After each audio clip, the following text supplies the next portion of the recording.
সকাল ৯টা নিউজে সবাইকে আমন্ত্রণ। সাথে আছে আমি নাফিস আব্দুল্লাহ।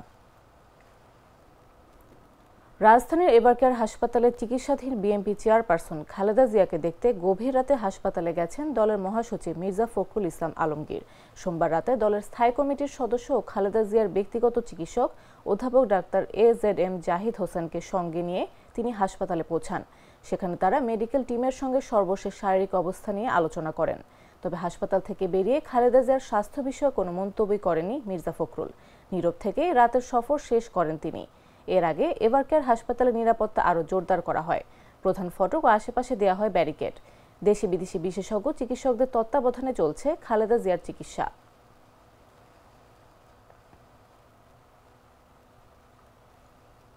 এদিকে বিএনপির ভারপ্রাপ্ত চেয়ারম্যান তারেক রহমান শিগগির দেশে ফিরছেন বলে জানিয়েছেন দলটির স্থায়ী কমিটির সদস্য সালাউদ্দিন আহমদ। সোমবার রাতে স্থায়ী কমিটির বৈঠক শেষে তিনি একথা বলেন। সালাউদ্দিন আহমদ বলেন, অন্যান্য বৈঠকের মতো নিয়মিত বৈঠক হয়েছে স্থায়ী কমিটির, তবে নতুন করে বেগম খালেদা জিয়ার স্বাস্থ্যের বিষয়ে আলোচনা হয়েছে। বেগম খালেদা জিয়ার স্বাস্থ্য নিয়ে ডাক্তার AZM জাহিদ কথা বলবেন বলেও দলের পক্ষ থেকে জানানো হয়েছে।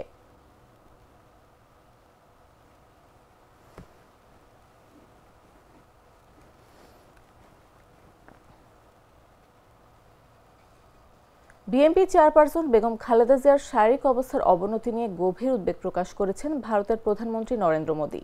সোমবার রাতে সামাজিক যোগাযোগ মাধ্যম এক্সে এক বার্তায় তিনি বেগম খালেদা জিয়ার দ্রুত আরোগ্য কামনা করেন। প্রয়োজনে ভারতের পক্ষ থেকে সহায়তা দেওয়ার প্রস্তুতির কথা জানিয়ে তিনি বলেন, বেগম খালেদা জিয়ার স্বাস্থ্যের খবর শুনে গভীরভাবে উদ্বিগ্ন। তিনি বাংলাদেশের গণজীবনে বহু বছর গুরুত্বপূর্ণ অবদান রেখেছেন। মোদী বলেন, তার দ্রুত আরোগ্যের জন্য আমাদের আন্তরিক প্রার্থনা ও শুভকামনা রইল। ভারত যা যা সহায়তা করতে পারে আমরা সে সব কিছুতেই প্রস্তুত। কক্সবাজার ও চট্টগ্রামে ভূমিকম্প অনুভূত হয়েছে। সোমবার দিনগত রাত 12:57 কক্সবাজার শহর, উখিয়া, চকরিয়ায় স্থানীয় বাসিন্দারা ভূমিকম্প অনুভূত হয়েছে বলে জানা গেছে।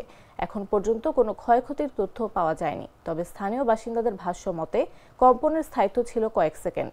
ভূমিকম্পের তথ্য প্রদানকারী আন্তর্জাতিক সংস্থা ইউরোপিয়ান মেডিটেরিয়ান সিসমোলজিক্যাল সেন্টার তাদের ওয়েবসাইটে সর্বশেষ তথ্যে জানিয়েছে 4.9 মাত্রায় এই ভূমিকম্পের উৎপত্তি স্থল ছিল মিয়ানমার।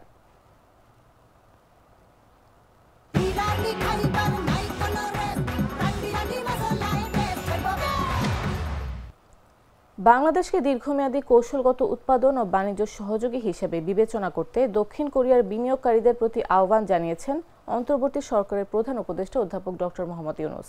দক্ষিণ কোরিয়ার সহায়তা সংস্থা কোরিয়া ইন্টারন্যাশনাল কোঅপারেশন এজেন্সির প্রেসিডেন্ট চ্যাং ওন সাম সোমবার ডক্টর ইউনুসের সঙ্গে সাক্ষাৎ করতে এলে তিনি এই আহ্বান জানান।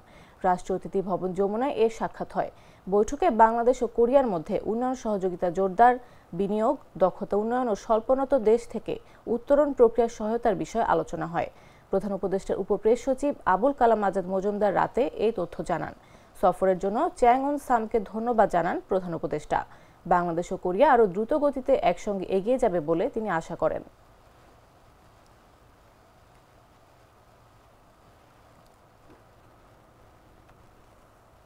কৃষক দলের সাধারণ সম্পাদক ও ফরিদপুর 4 আসনের বিএনপির মনোনীত প্রার্থী শহীদুল ইসলাম বাবুল বলেছেন, অনেক লাঞ্ছনা সহ্য করেছি, অনেক নিপীড়ন সহ্য করেছি, মৃত্যুর কূপ থেকে ফেরত এসেছি, তবুও অন্যায়ের সঙ্গে আপোষ করিনি।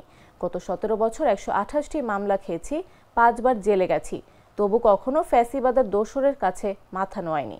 সোমবার বিকেলে ভাঙ্গা উপজেলার ঘাড়ুয়া ইউনিয়নের মধু মুন্সির বাড়িতে মতবিনিময় সভায় প্রধান অতিথির বক্তব্যে তিনি এসব কথা বলেন। শহীদুল ইসলাম বলেন, বেগম খালেদা জিয়া অসুস্থ হয়ে পড়ে রয়েছেন, আপনাদের সবার কাছে তার জন্য দোয়া কামনা করছি। তিনি অতি দ্রুত সুস্থ হয়ে ফিরে আসবেন, এই দোয়া আপনারা সবাই একটিবারের জন্য করবেন। তার মতো আপসী নেত্রী এই বাংলাদেশে আরও একটি তৈরি হয়নি। ঘাড়ুয়া ইউনিয়ন বিএনপির সভাপতি আলিমুজ্জামানের সভাপতিত্বে এ সময় উপস্থিত ছিলেন ভাঙ্গা উপজেলা বিএনপির সভাপতি খন্দকার ইকবাল হোসেন সেলিম, সাধারণ সম্পাদক আয়ুব মুন্সি, জেলা স্বেচ্ছাসেবক দলের সদস্য সচিব শাহরিয়ার শিথিল, ঘাড়ুয়া ইউনিয়নের চেয়ারম্যান মুনসুর মুন্সি প্রমুখ।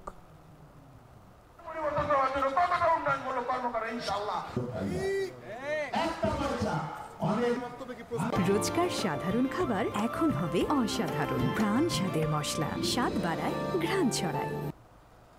জানাবো আন্তর্জাতিক সংবাদ।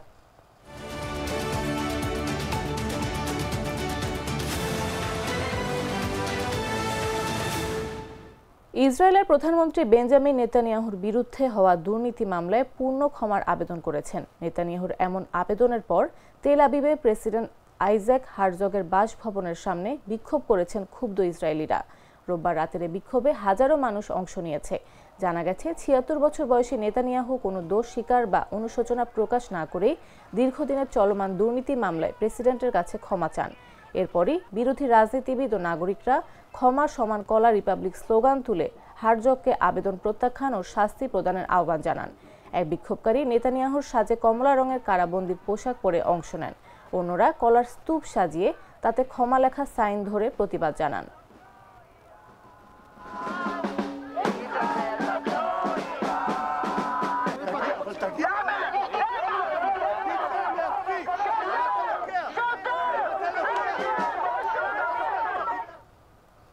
দর্শক, এই ছিল এখনকার মতো। প্রতি মুহূর্তে সর্বশেষ খবর পেতে ভিজিট করুন jagonews24.com, ফলো করুন আমাদের ভেরিফাইড ফেসবুক পেজ এবং সাবস্ক্রাইব করুন জাগো নিউজের ইউটিউব চ্যানেল। এতক্ষণ সাথে থাকার জন্য ধন্যবাদ সবাইকে।